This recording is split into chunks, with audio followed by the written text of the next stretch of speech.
هو ليه النبي صلى الله عليه وسلم مات؟ يعني ليه ربنا ما خلاهوش يفضل عايش معانا؟ اسمعوا الرد ده. ليه ربنا ما خلاش سيدنا محمد يعيش لغايه دلوقتي؟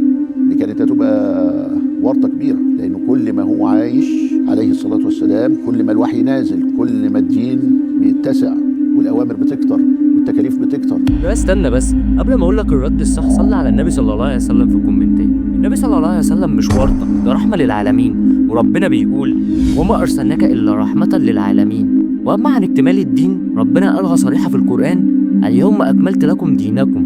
يعني الرسالة خلصت ومفيش حاجة ناقصة، كل اللي محتاجينه بقى بين إيدينا. وسيدنا النبي صلى الله عليه وسلم قالها في خطبة الوداع: تركت فيكم ما أن تمسكتوا به لن تضلوا بعدي أبدا، كتاب الله وسنتي. يعني سلمنا الدين كامل ومفيش حاجة محتاجين نكملها بعده. ولو بتحب النبي صلى الله عليه وسلم صلي عليه دلوقتي واعمل لايك ومتابعة وانشر الفيديو ده عشان الخير يوصل للغير.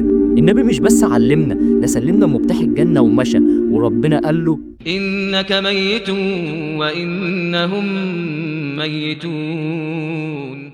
يعني هو راح عند رب كريم واحنا اللي لازم نكمل الرسالة اللي بدأها صلى الله عليه وسلم.